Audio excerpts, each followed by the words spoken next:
Nilipata nafasi ya kuweza kupata mafunzo tofauti ambayo wale watoto ambao wamelelewa katika mitaa ya town hawakuweza kupata kwa sababu ya vitu fulani ambazo zinapatikana kule mashambani ambazo haziko katika mitaa ya town.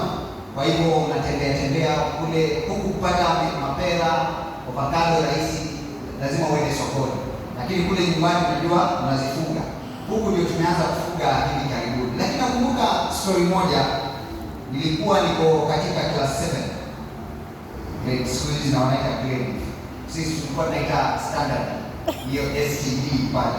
Wale walisoma Gen Z najua mambo haya ni mageni, lakini sisi wakati ule tukiwa millennial tulikuwa tunasoma katika tukifanya GHC CRD wakati ule.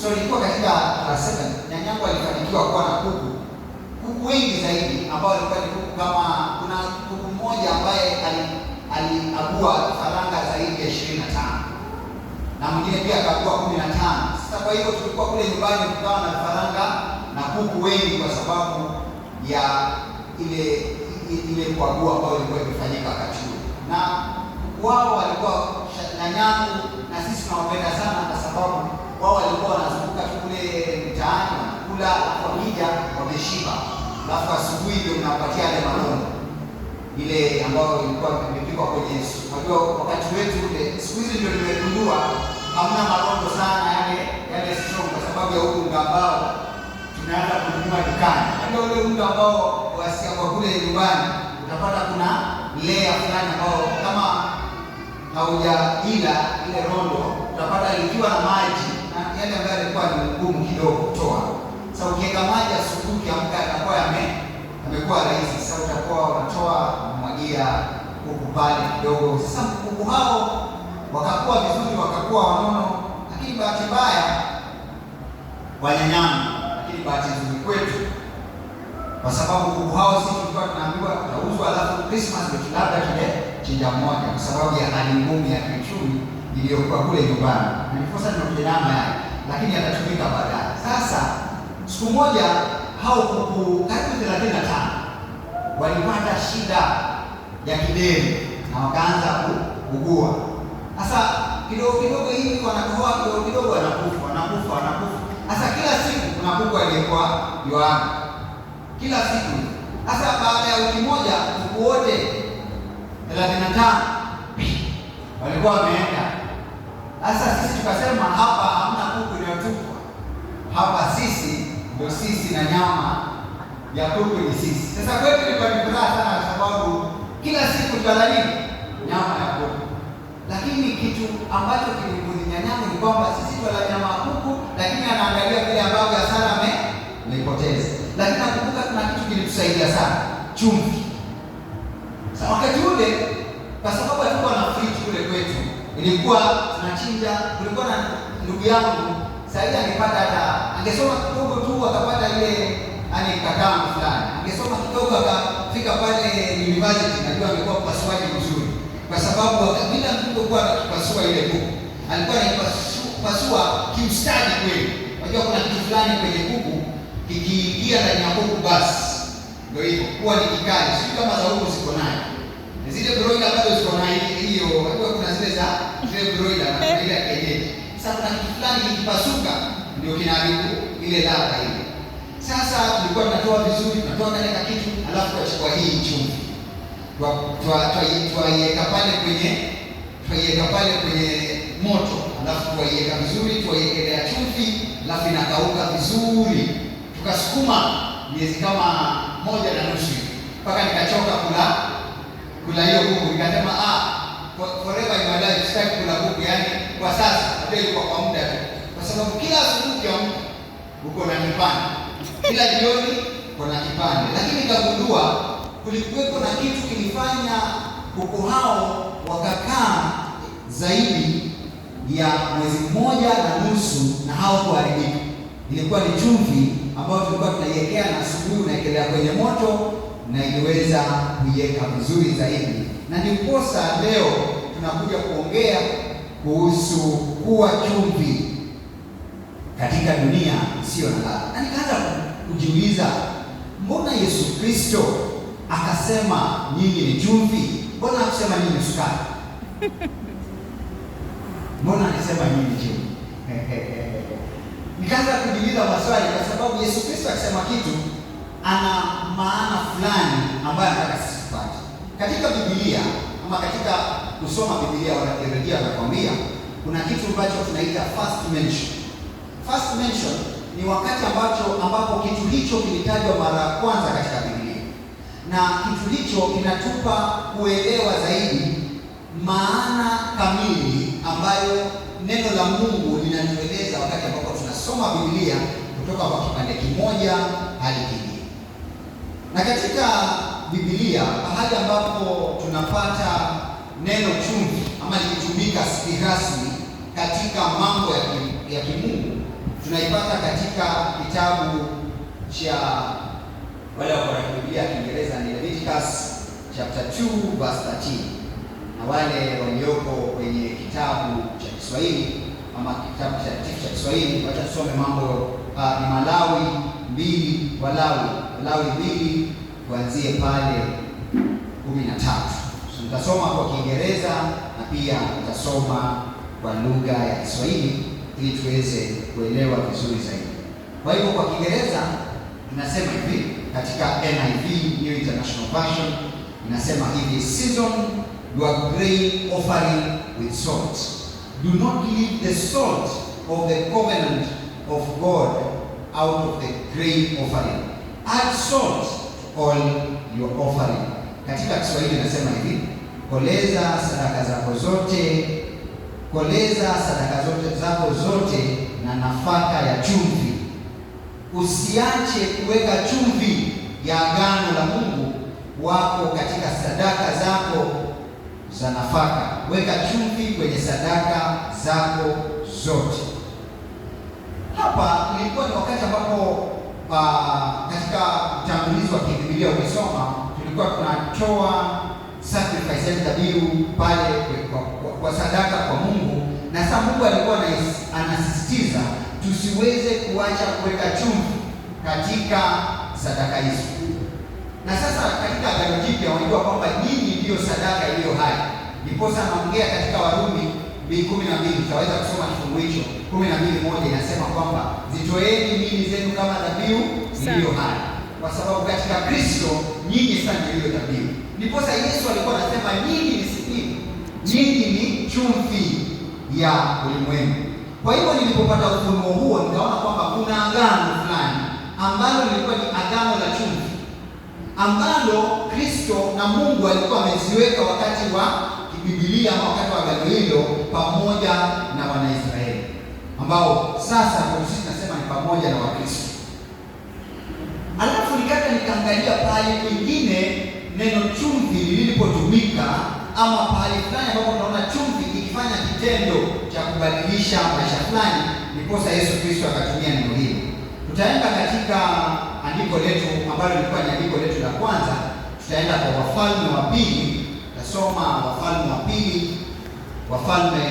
Pili, tutaanza mlango ule wa pili, tutaanzia mstari wa 19 kufika hadi 22. Na neno la Bwana linasema hivi: watu wa mji wakamjia wakamwambia Elisha, tazama bwana wetu, mahali mji huu ulipojengwa ni pazuri. Nataka msikize hicho vizuri. Yaani watu walimjia Elisha ambaye alikuwa ni mtumishi wa Mungu, wakamwambia, tazama bwana wetu, mahali mji huu ulipojengwa ni pazuri. Yaani inamaanisha mahali hapo palikuwa ni pazuri katika mambo ya design na katika mambo ambayo mji huo ulikuwa umejengwa. Lakini tazama kile kinachofuata inasema hivi: kama bwana wangu unaonavyo. Yaani ilikuwa ni wazi, ilidhihirika kwamba ni pahali pazuri, lakini maji yake ni mabaya. Na nchi haizai. Yaani kulikuwepo ni nzuri, lakini maji yake ni mabaya, na mji ufanye nini? Hauzai. Jina la Bwana lipewe sifa. Amen. Yaani ushaona kwamba kuna mahali wewe unajua mimi kivyangu mimi najua mimi niko sawa, lakini jambo lile mbona siku hizi halifanyiki? That is what we call unproductiveness katika Kiingereza, ama kutozaa, kutotoa matunda. Akasema hivi, nataka msikie vile ambavyo mtumishi wa Mungu alisema. Akasema nileteeni bakuli mpya, mweke chumvi ndani yake, na kwa hivyo wakamletea. Yaani agizo lake alisema, leteni bakuli mpya, mweke chumvi ndani, hivyo wakamletea. Kisha akaenda kwenye chemichemi na kuitupa chumvi ile ndani, akasema, hivi ndivyo asemavyo Bwana, nimeponya maji haya na kamwe hayatasababisha mauti tena wala kutozaa. Amen. Jina la Bwana lipewe sifa. Mwaka huu unaweza kuwa unakaa mzuri, lakini unashangaa mwaka huu mbona nimefika tarehe 25, lakini bado mwaka huu unaona kama bado ni kama ule wa jana. Jina la Bwana. Akasema, mtumishi wa Mungu anasema hapa, akachukua chumvi ile akaiweka na akasema, nimeyaponya maji haya, kamwe hayatasababisha mauti tena wala kutozaa. Jina la Bwana lipewe sifa. Kuna vitu navyo unaweza ongea saa hii ukiwa wewe ni chumvi ya dunia. Kumbuka Mungu amesema, Yesu amesema wewe ni chumvi ya dunia. Yaani kuna mambo ambayo unaweza ongea wewe ukiwa chumvi ya dunia yakabadilisha hali fulani ambayo ilikuwa kwa maisha yako kwa muda mrefu sana. Jina la Bwana lipewe sifa. Amen. Na anasema hivyo, nayo maji yale yakaponywa mpaka leo, sawa sawa na neno la Elisha alilokuwa amesema. Jina la Bwana lipewe sifa. Amen. Watumishi wa Mungu, hapa kulikuwa na mji ambao ulikuwa ni mzuri kwa kuangalia, kwa kutazama, lakini mji ule maji yake yalikuwa mabaya. Na nyinyi mnajua kweli mnapoishi huwa mnakunywa maji yalikuwa mabaya, utapata tabu, hata unaweza hama pale unapoishi. Sio kweli? Lakini maji yanapokuwa mazuri unaendelea kuishi, ukiishi pale kwa uzuri, kwa sababu maji yale hayaleti mauti kwako, bali yanaleta mazao. Jina la Bwana lipewe sifa. Kwa hiyo Biblia inatuambia kwamba mtumishi wa Mungu alipochukua chumvi ile na alipochukua maji yale na akasema kwamba nimenena ya kwamba maji haya hayatasababisha mauti tena, kuna kitu ambacho nataka tujifunze.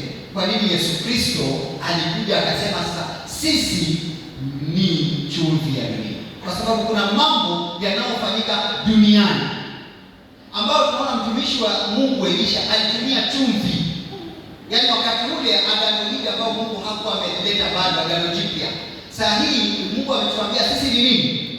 Ni chumvi ya dunia. Nataka muone kile ambacho kinafanyika katika maisha yetu wakati ambapo hakuna chumvi na wakati ambapo kuna chumvi. Na hivyo kabla hatujafanya hii experiment, nataka tusome lile andiko ambalo lilitoka kwa Yesu Kristo baada ya kutoa zile kusoma ile what we call the Beatitudes katika English. Tusome kitabu cha Mathayo 5 kuanzia 13 hadi 17. Mathayo mlango wa 5 mstari wa 13 tunaenda pale hadi 16. Nasema hivi, nyinyi ni chumvi ya nini? Ya ulimwengu. Nyinyi ni chumvi ya ulimwengu. Lakini chumvi ikipoteza ladha yake, yawezaje kuridhishwa ladha yake tena? Haifai tena kwa kitu chochote ila kutupwa nje na ikanyagiwe na watu. Ninaendelea ikasema katika mstari wa 17, nyinyi ni nuru ya ulimwengu. Mji uliojengwa kilimani huwezi kufichika, wala watu hawawashi taa na kuifunika kwa bakuli. Badala yake huweka kwenye kinara chake, naye hutoa mwanga kwa kila mtu aliyemo ndani ya ile nyumba. Vivyo hivyo nyinyi nuru yenu iangaze mbele ya watu, ili wapate kuona matendo yenu mema wamtukuze Bwana yenu aliye mbinguni. Jina la Bwana lipewe sifa. Amen. Kwanza tupate kwa mstari wa kwanza ambao unasema ninyi ni chumvi ya dunia. Nataka muone tofauti ya maisha. Mtu anasaidie kijiko ama kitu cha mti, kijiti cha kukoroga. Nataka muone kile ambacho tutakufanya. Haya, ndaweka maji hapa kwenye hili jagi. Sasa hii tuseme ni mambo ambayo yanaendelea kwenye dunia. Tatizo fulani, mambo fulani ambayo yako katika maisha yako. Kumbuka kifaranga kwa hapa ndani kama ni gai ile la kuwa kienyeji. Hawa broiler si kama wao wajua tumelelewa kule kwa kukuza kienyeji sana, ndio zile kukuza kienyeji sana. So hapa ndani nasibu na kwamba kuna kitu ambacho kiko hapa ndani ambacho ni kama uhai, kinasababisha kama uhai. Ni kama kitu ambacho kilikuwa kwenye dunia. Maji haya hayana chumvi. Yaani bado hayana mambo ambayo hana Ukristo, hana Ukristo ndani yao. Sasa nikiweka utaona kwamba mambo haya yanaenda kule chini. Kama umeona iko kule chini, yaani yamezama. Ndio maana Yesu akasema njooni kwangu mlio na nini? Na mizigo. Manake nitawarahisishia, kwa sababu yeye mwenyewe ndiye anatufanya tuwe chumvi. Sasa nataka tuone vile ambavyo tukiongeza chumvi katika maji haya ya hili itatoka hapa juu, hapa chini, nije hapa juu. Unajua hiyo ni chemistry. Ama hiyo ni chemistry hiyo, sio? Ama ndio physics. Wale wanaenda kule kufanya science. Wale wa DSS, Bwana Yesu asifiwe, wale wa CBC. Haya, tuko hapa na nataka tuone vile ambavyo tutafanyika. Na chumvi hii nataka muone vile. Kuna chumvi ambayo ni kiasi kidogo, kuna chumvi ambayo ni kiasi kingi, lakini kuna chumvi itakuwa nikiweka tukijaribu. Ukiweka kidogo utapata haisomi. Lakini ukiweka nyingi zaidi iwe imeshika vizuri, yani umejikita katika neno la Bwana, utaona ya hili kutoka kule chini ikija huku juu kwa sababu ya density ambayo tutaona ikifanyika. So sahihi ya hili kwa sasa nataka wale ambao wanapitisha muangalie ya hili liko hapa chini. Unaona liko chini. Jina la Bwana lipewe sifa. Amen. Ya hili liko chini. Mungu anaposema ninyi ni chumvi ya dunia, hivi ndivyo anavyomaanisha. Kuna watu walio chini katika maisha. Kuna watu wanaolemewa na vitu fulani. Kuna mambo ambayo hayaendi vizuri katika maisha ya watu fulani. Lakini kitu anaposema kwamba nyinyi ni chumvi ya dunia, anamaanisha hivi. Haya maji tuseme ndiyo dunia hii. Alafu nyinyi sasa ni chumvi.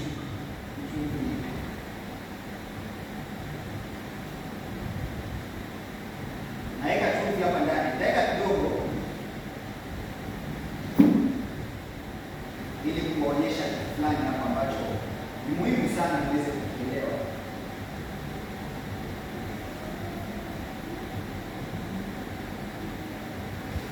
Nataka muelewe, nimeweka chumvi, lakini kikaa mayai bila kukoroga hiyo chumvi bado itarudi pale chini.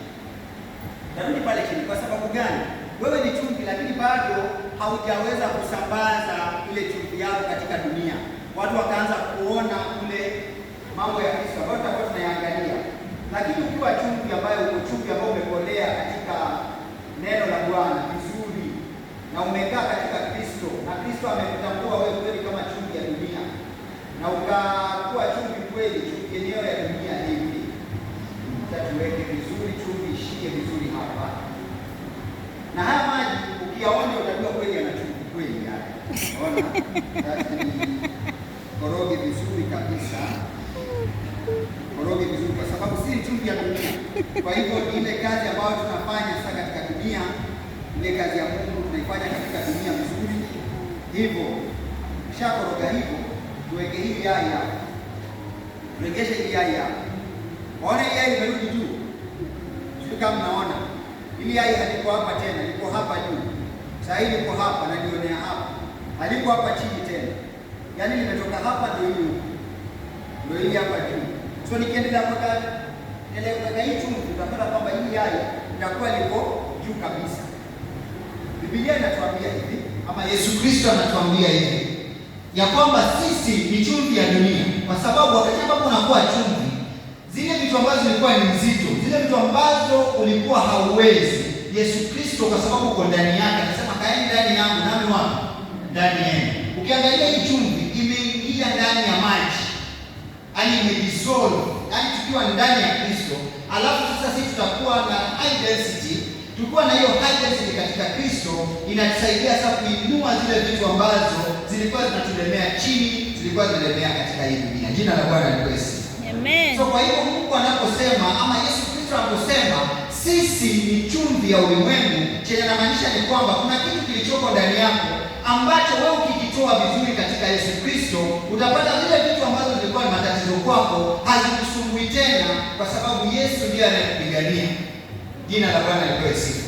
Sasa Mungu anakusaidia wewe kuinua zile vitu ambazo zingekulemea, ungekuwa wewe hauna chumvi ambayo ni wewe ni chumvi ya dunia. Na nani anaweka chumvi ndani yako? Ni Kristo. Ukiwa kwenye Kristo unapookoka, basi wewe ni chumvi ya nini? Ya dunia. Kristo anafanya chumvi hii idirike na kuona kwamba utakuwa uko juu, yaani vitu vingi havitaweza kukulemea kwa sababu uko ndani ya Kristo. Jina la Bwana lipewe sifa. Kwa hiyo Yesu anaposema kwamba sisi ni chumvi ya ulimwengu, anamaanisha kwamba tuwe watu ambao itaweza kudhihirika wazi na kwamba mtu huyu anamtambua Yesu Kristo. Ukionja maji haya mwenyewe utasema haya maji yana nini? Yana chumvi, si kweli? Na ukinywa maji ya chumvi au kila chakula ambacho kina chumvi sana, wewe unafanya nini? Unaitisha nini? Unaitisha nini? Maji. Ukila chakula kingi cha chumvi unaitisha maji. Na Yesu Kristo ni maji yaliyo hai. Jina la Bwana lipewe sifa. Na anasema blessed are those who thirst and hunger for my word. Sasa vitu vinne vikuu ambazo tunafaa tufanye ili tuwe chumvi kwa dunia. Kwa sababu unaweza kuwa kwa Kristo, lakini hii chumvi kama singetoa kwenye hili paketi, bado ingebaki kwa hapa na ile yai ingekuwa linazidi kuzama pale. Jina la Bwana lipewe sifa. Ilimaanisha kwamba ilibidi nitoe hii chumvi hapa, niende kwa haya maji, nikoroge hayo maji ili akili chumvi ikolee, ndio hilo yai iweze kuinuliwa juu na liache kuzama chini. Jina la Bwana lipewe sifa. Wapendwa, kuna mambo fulani ambayo yanafanyika ni kwa sababu baada ya Yesu Kristo kufanya mambo fulani katika maisha yetu kikamilifu, na kuna mambo manne ambayo tunaweza kuwa kama chumvi na kielelezo katika dunia. Jambo la kwanza ambalo Mungu anatuambia tuwe nalo ili tuwe chumvi ya dunia ni kuwa na maadili, inaitwa character, maadili yanayofurahisha Kristo. Jina la Bwana lipewe sifa. Uwe na maadili yanayofurahisha nani? Kristo. Na maadili haya tunapata katika neno lake. Ndiposa Biblia inasema katika Yakobo 1:22 inasema kwamba msiwe tu watu wa kusikiza neno la Mungu, bali wafanye nini? Wa kutenda yale ambayo neno linatuambia. Katika Yakobo 1:22 inasema hivi: basi kuweni watendaji wa neno, wala msiwe wasikizaji tu, huku mnajidanganya nafsi zenu. Jina la Bwana lipewe sifa. Sisi kama Kristo, ili tuwe chumvi ya dunia, hii chumvi haidanganyi. Ukikunywa maji hayo utajua chumvi ipo. Wewe ambaye mtu hamna chumvi atajua. Kwa sababu gani? Tabia ya chumvi tunaijua. Itafanya kitu kienda zaidi, itajulikana hiki kina chumvi. Kama haipo itajulikana haipo. Jina la Bwana lipewe sifa. Amen. Kama Wakristo lazima pia tabia zetu na maadili yetu yaendane sawasawa na ile ambayo Mungu ametuita ili tufanye. Kwa hivyo ya kwanza, character. Haya maadili yetu lazima yaendane na nani? Na yale ambayo Mungu amesema tufanye. Na kuna mtu mmoja ambaye naimaanisha kwamba hawezi tenda dhambi ama hautakuwa mkamilifu kama. Hili inamaanisha ni kwamba Mungu atakusaidia kwa uwezo wake ili wewe uweze kutofanya dhambi ambayo ingekuharibu wewe. Jina la Bwana lipewe sifa. Na mtu mmoja ambaye tunapata alifanya mambo haya vizuri zaidi alikuwa ni Daudi. Daudi alipomkosea Mungu, alikuja akamwokoa, tabia yake sio nzuri. Na tunapata kwamba Daudi akiandika katika Zaburi 19 mstari wa 11 alisema, nimeficha neno lako kwenye nini? Nafsi yangu, ili nifanye nini? Nisitende dhambi. Jina la Bwana lipewe sifa. Kwa hiyo wakati ambapo unasoma neno la Mungu, hiyo ndio inatusaidia sisi kubadilisha maadili yetu na kuwa katika tabia ambayo Mungu anasema kwamba huyu ni mtendaji wa neno lake. Jina la Bwana lipewe sifa. Amen. Jambo la pili, wapendwa, ni lazima tubadilike. tubadilishe maongezi yetu. Ili tuwe chumvi ya dunia, lazima tuweze kubadilisha nini? Maongezi yetu. Jina la Bwana liwe sifa. Masengenyo haifai iwe haifai iwe sehemu ya matamshi ya Kristo. Na mambo haya tunapata wapi? Tunapata katika Wakolosai 4:16. Na ningependa tu msikie haya ili iweze kusaidia kuwa chumvi. Kumbuka, chumvi ya dunia inamaanisha kuna ladha fulani ambayo unaleta katika maisha ya dunia hii. Wakolosai 4:6 inasema hivi. Wakolosai 4:6 inasema maneno yenu nawe yamejaa neema siku zote. Katika English inasema be seasoned with salt. Yafaa ili mjue iwapasavyo kumjibu kila mtu. So tukiangalia katika English inasema hivi, let your speech always be seasoned with grace, with grace. Let your speech be with grace, seasoned with salt, that you may know how to answer each one. Na inamaanisha kwamba lazima maongezi yetu yawe yana ladha, ambayo wakati tunamjibu mtu kitu najiuliza, huyu mtu nayemjibu atasikiaje nikimwambia kile kitu ambacho nimemwambia? Atahisije nikimwambia mambo ambayo ningependa kumwambia? Kama Mkristo hatuwezi ongea kama wale watu wengine ambao hawamjui Mungu, lakini mambo yetu yafaa yaongee na neema na yawe na ladha ambayo inafanya mtu fulani aweze kuinuliwa, mtu fulani aweze kutoka katika hali yaliyo. Hata watoto wako unapoongelesha, hauwezi ongelesha mtoto. Wajua, huwa nafunza wazazi wale tunawaita survival mothers. Survival mothers ni wale ambao tunawachukua katika programu yetu wakiwa mtoto ako kwenye tumbo hadi afike miaka miwili, alafu tuingishe kwa programu nyingine ambayo tunaita center based. So wakiwa tumemchukua katika program na tuko na kitu inaitwa 1000 days. Kuna kitu wanawaambia, kuna mzazi ambaye anaweza kuwa mzazi kifuli, anaweza kuwa mzazi nyundo au mzazi funguo. Na haya niliyatoa katika mfano mmoja. Nakumbuka siku moja nilikuwa na nyundo na siku moja nikakuwa na kifunguo. Na nikawaambia siku moja kifuli kiliita mkutano wa nyundo na kifunguo. Kifuli kaenda mkutano, akasema ndugu yangu nyundo, njoo. Ndugu yangu funguo, njoo. Haya, tuwe na mkutano tuongee. Sasa mkutano huu ulikuwa hivi. Mimi kama kifuli nimeona ya kwamba wakati wote ule nyundo anakuja kufungua, kifuli anakivunja, na siwezi tumika tena na siwezi funga mlango tena. Ndio ataingia kwa nyumba, lakini mimi siwezi ingia kwenye hiyo nyumba. Mimi siwezi tumika tena, hamtanitumia tena. Unaenda kwa kifuli kingine, nyundo akikuja anaharibu tena. Nyundo akikuja anaharibu tena. Sasa mnanunua kifuli vingi ambavyo tungekuwa na mazungumzo. Acha tumsikize funguo anasemaje. Funguo anasema, akaambia nyundo, sikiza, hii mambo sio ya kugonga gonga. Haya mambo ni polepole. Mimi naingia kwenye kifuli polepole, tunaongea na kifuli kinafanya nini? Kinafunguka, alafu mimi naweza kupata kuingia kwenye nyumba. Kwa hivyo ni vizuri ya kwamba nyundo uache tabia ya kugonga na kuharibu nini? Kifuli. Jina la Bwana lipewe sifa. Ndiza Mkristo aliyeka ndio hapo, ni Mkristo nyundo ama ni Mkristo funguo? Wewe ni Mkristo nyundo ama funguo? Ni kwa kulazimisha vitu ama ni vitu Mungu azifanye tuweze kutenda katika maisha yake. Utajuaje ni Mkristo nyundo? Umetoka kanisani, mtoto amekusumbua fimbo kidogo hivi, chuna yeye umepiga, wewe ni Mkristo nini?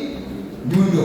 Mkristo funguo ataenda aongeleshe mtoto wake vizuri, aongeleshe watu wengine vizuri, ili mambo yaendelee kuwa mazuri. Jina la Bwana lipewe sifa. Haleluya. Tumesema maongezi yetu ili tuwe chumvi ya dunia. Kumbuka, ili uwe chumvi ya dunia, maneno yako, kumbuka ulimi wako una uwezo wa kubariki au kulaani. Mwaka huu umeanza na umesema hii mwaka sioni kama ni tofauti na jana. Hii mwaka jana ulianza hivyo hivyo. Naona hizi vitu ni kama zimerudi. Hizi vitu huwa sijui vipi. Tayari ushajiambia ya kwamba unataka urudie hali uliyokuwa nayo, badala uongelee katika hali uliyo sasa. tuseme hali hii haitakuja tena. Jina la Bwana lipewe sifa. Amen. Na hali tunazopitia kila mwaka, kuna watu ambao wanasema mwezi fulani, mimi hujua mwezi fulani ndio mgonjwa. Wacha tuache mambo ya kuongea hivyo kwetu sasa, na tuanze kuongea mambo ya uhai. Tuseme mwaka huu utakuwa tofauti, na jana nilishikwa wakati fulani, lakini leo na imani ya kwamba hali yangu itabadilika katika jina la Yesu Kristo. Amen. Jina la Bwana lipewe sifa. Najua mambo haya yanakuja hivi, lakini hata kama ni mazoea, saa hii mazoea hayo hayako tena mwaka huu katika jina la Yesu Kristo. Jina la Bwana lipewe sifa. How you talk, how you speak, wakati ambapo unaongea maneno yana nguvu. Dunia hii ilijengwa kwa maneno. Jina la Bwana lipewe sifa. Amen. Mungu hakutumia hata ndururu. Nionyeshe pahali kwenye Biblia leo ambapo Mungu alitumia hata shilingi moja kujenga dunia nzima. Alisema let there be light, and there was light. Let there, hata kabla hajaumba binadamu alisema wacha tumuumbe binadamu, ndipo akaumba binadamu. Ndio akachukua udongo akapuliza, yaani aliongea kabla hajafanya kitu. Hiyo ina maana ya kwamba wakati ambapo maneno yetu yako mazuri, tunakuwa kama dunia, tunakuwa kama chumvi ya dunia ambayo inabadilisha mandhari fulani. Watu wametusiana kule, wewe unakuja na maneno ya kutia moyo. Nasema usijali, Mungu atakuokolea. Usijali, yatakuwa sawa. Mtu fulani amevunjwa moyo, wewe kama chumvi ya dunia unasema wacha tuombe pamoja. Najua kwamba jambo hili linaweza kushinda sisi, lakini alimshindi Mwenyezi Mungu. Jina la Bwana lipewe sifa. Amen. Ndio ndani sasa katika familia yako, katika maisha yako, iongelee, sema mimi ni chumvi ya dunia na hali hii inabadilika kwa sababu Kristo aliye ndani yangu ni mkubwa kuliko ile shida iliyo ndani ya dunia. Jina la Bwana lipewe sifa. Amen. Jina la Bwana lipewe sifa. Amen. Haya maji yalikuwa ni mengi kuliko ile chumvi ambayo tuliweka ndani. Lakini unaona chumvi hiyo imeweza kuinua ile yai kwa sababu ile chumvi ilikuwa na density ambayo ilifanya haya maji yakaweza kuinua ile yai juu. Jambo lingine ambalo litatufanya tuwe Wakristo ambao ni wenye ladha kwenye dunia isiyo na ladha ni maombi yaliyo na ladha. Jina la Bwana lipewe sifa. Amen. Wajua kuna maombi ambayo ni kelele mbele za Mwenyezi Mungu. Nikija, my wife was sharing a story of a sermon ambao nilishiriki hapa. Kaniambia kuna wakati ambapo mtumishi wa Mungu, natumaini ni ndugu yetu hapa, ambaye alishia akasema kuna watu kule kwa matanga ambao akija hawalii kwa sababu wanaolia yule ambaye aliaga. Wanalia kwa sababu wametaja. Hata kule kwetu ni hivyo hivyo. Kuna mtu anakuja alafu analia jikoni kule anapita kule na chai ndio ameenda. Sasa maombi mengine naenda kwa Mungu, mimi nimekuja kupitia kuona nini uko nacho.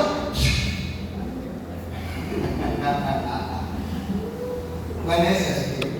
Mwaka huu wacha sio watu kama hao katika nyumba zetu. Sio watu kama hao katika mahali petu pa kazi. Sio watu kama hao katika mahali ambapo tutaona kwamba kuna utofauti. Kwa watu ambao tutaona tofauti wakati ambapo tunafanya mambo haya. Jina la Bwana lipewe sifa. Amen. Haleluya. Amen. Kwanza maombi yetu lazima yawe maombi ambayo yana ladha. Maombi yetu lazima yawe maombi ambayo yana ladha ndani ya Kristo.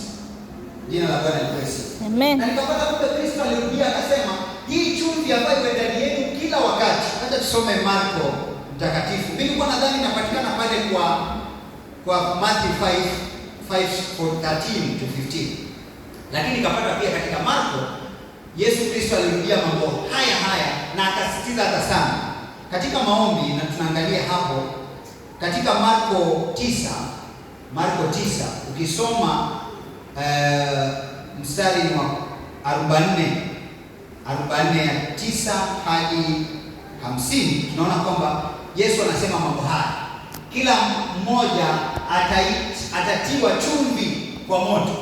Na inasema hivi, chumvi ni nzuri, lakini ikipoteza ladha yake uifanyeje ili iweze kukolea tena? Muwe na chumvi ndani yenu, mkaishi kwa amani na kila mmoja na mwenzake. Jina la Bwana lipewe sifa. Amen. Kwa hivyo Yesu Kristo anasema hii mambo ya chumvi sio mambo tu ya kukua leo niko katika Kristo leo, lakini uendelee hivyo, yaani maisha yako ya maombi yawe maisha ambayo yanaonyesha Kristo ndani yako. Your prayer life, yaani lazima iwe na Kristo ndani yake, ambayo ina ladha, ambaye Yesu Kristo anaona basi yule ndiye mtoto wangu ambaye kila wakati anakuja kufanya mambo haya. Mwisho ambao tukimalizia ni kwamba lazima pia katika matoleo yetu na katika ibada yetu iwe na chumvi. Jina la Bwana lipewe sifa. Amen. Aliwaambia Wanaisraeli matoleo yetu yasikose chumvi. Yaani chumvi inamaanisha nini? Kumbuka wewe ndio chumvi. Inamaanisha wakati ambapo unamtolea Bwana, wakati ambapo unamwabudu Bwana, wakati ambapo unakuja kufanya mambo yoyote, yaani sadaka. Kumbuka sadaka yako sio tu pesa yako peke yake. Sadaka yako pia ni vile ambavyo unamwabudu Mungu. Ni mwili wako pia ni sadaka mbele za Mwenyezi Mungu. Jina la Bwana lipewe sifa. Na hii tunapata wapi? Katika Warumi. Tukisoma Warumi 12:1 inasema hivi: na kwa hivyo ndugu zangu, ninawasihi kwa rehema za Mwenyezi Mungu, itoeni miili yenu kama dhabihu iliyo hai, takatifu, mtayampendeza Mungu. Kwa hiyo ndiyo ibada yenu yenye maana. Jina la Bwana lipewe sifa. Kwa hiyo wala wakati ambapo unakuja mbele za Mungu, wakati ambapo unamtolea Bwana, wakati ambapo unajitolea kwa sababu ya shughuli ya Bwana, ni ujitoe ukijua kwamba hiyo ni sadaka unayomtolea Mungu. Mimi nikija kanisani, mimi ni dhabihu ambayo nimekuja kujitoa mbele za Mungu ili Mungu afanye kazi ndani yangu. Jina la Bwana lipewe sifa. Kwa hivyo lazima tujiingize katika neno la Mungu ili lianze kutubadilisha sisi tuwe chumvi ambayo Mungu anahitaji tuwe nayo. Na nimesema hivi vitu vitano ambavyo tungependa kuzirudia kabla ya tujaomba. Tumesema ili uwe chumvi ya dunia ambayo Yesu Kristo amesema sisi tayari ni chumvi ya dunia. Kuna mambo matano ambayo lazima wewe uiangalie. Ya kwanza ni maadili, yani character. Lazima uwe kama Kristo, yani uanze kutamani kufanana na Kristo. Ndiposa katika James tumeona inatuambia be doers, yani Mungu ako interested na who you are becoming kuliko tu vile tu ambavyo ulivyo. Yani Mungu anataka ukue vile ulivyo, atakuita vile ulivyo, lakini hata kutumia ulivyo mpaka akubadilishe ili aweze kutumia vile inavyofaa. Jina la Bwana lipewe sifa. Amen. Ukiangalia watu wote ambao Mungu amewachukua katika Biblia, aliwachukua walivyo, lakini aliwabadilisha wakakuwa katika hali aliyotaka, wakakuwa kama chumvi, ndio akaweza kuwatumia. Jina la Bwana lipewe sifa. Amen. Kwa hivyo ya kwanza tumesema ni maadili, ya pili ni maongezi ama speech. Mazungumzo yako, maongezi yako, speech yako lazima iwe seasoned with salt, na hiyo tulipata katika Wakolosai 4:6. Na ya mwisho, ya tatu ni maombi yaliyo na ladha. Maombi yenye ladha. Maombi yenye ladha kwa Mungu ni maombi uliyojitolea mwenyewe kikamilifu. Jina la Bwana lipewe sifa. Na mwisho tumesema haya ni mambo manne. Tumesema ni matoleo yako, yani sadaka yako ama kujitoa kwako kama dhabihu ambayo itaonekana kweli na chumvi katika yale unayofanya. Kwa hivyo wapendwa, Mungu anatuita ili tuweze kuwa kama Kristo. Wakati ambapo mtu anakuwa pale nje, nafaa ujiulize, fulani akikuwa na mimi ama nikipokea na mtu fulani, anaonja Kristo ndani yako? Anaonja Kristo aliye ndani yangu ama anaonja vitu fulani tofauti ambazo ni mimi mwenyewe ambaye sio Kristo ambaye anaishi ndani yangu? Kwa hivyo wapendwa, Mungu anatuita ili tuweze kuwa watu ambao tutakuwa kama Kristo, wale ambao watafanana na kuwa chumvi ambayo itainua zile mambo ambayo tunapitia. Najua kunaweza kuwa na mambo mengi ambayo tunapitia katika maisha yetu, lakini Mungu ametuahidi ya kwamba wakati ambapo tunakaa ndani yake naye akae ndani yetu, basi hamna jambo ambalo tutauliza kutoka kwake nasi tukakosa kupitia kwa jina la Yesu Kristo. Jina la Bwana lipewe sifa. Najua kwamba kunaweza kuwa kuna hali fulani ambayo unamwaminia Mungu, hali hii najua kwamba itabadilika. Mungu anaita tuwe ndani yake, anaelewa hali hiyo na ataweza kuibadilisha. Kuna mambo fulani ambayo unaona ni kama patterns kule kwetu nyumbani, mpaka nikaanza kuwa na tofauti na wasiwasi kidogo. Ni kwamba wazazi wangu na watu wengi katika familia yetu walikuwa wanaaga mwezi wa 4. Fika mwezi wa 4, nyanyangu aliaga mwezi wa 4, babangu aliaga mwezi wa 4, dadangu aliaga mwezi wa 4. Sasa nikaanza kusema kwani mwezi wa 4 una shida gani? Lakini nikaanza kuongelea mwezi wa 4 tofauti. Mwaka jana hamna mtu aliaga nyumbani kwetu mwezi wa 4. Jina la Bwana lipewe sifa. Amen. Kwa hivyo kuna mambo ambayo unaweza kuanza kuongea ukasema kwamba mimi mambo haya nitayabadilisha kupitia kwa jina la Yesu Kristo. Mimi ndiyo chumvi ya dunia na hali hii itabadilika. Jina la Bwana lipewe sifa. Kwa hivyo wapendwa, Mungu azidi kutubarikisha sote wakati ambapo tunaendelea kukaa katika Kristo, wakati ambapo tunaendelea